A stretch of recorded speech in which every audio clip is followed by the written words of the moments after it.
Ya Allah yang Maha Suci, Allah itu yang Maha Tinggi. Solat itu 5 perkara, subuh, zuhur, asar, maghrib, isya. Ya Muhammad Nabi kita, lahir di Mekah masa Abraha.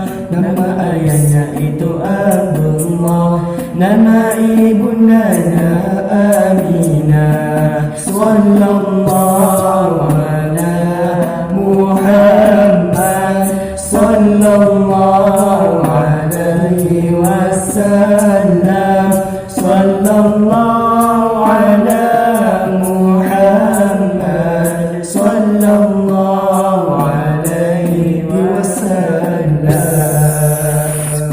Thanks. Subscribe.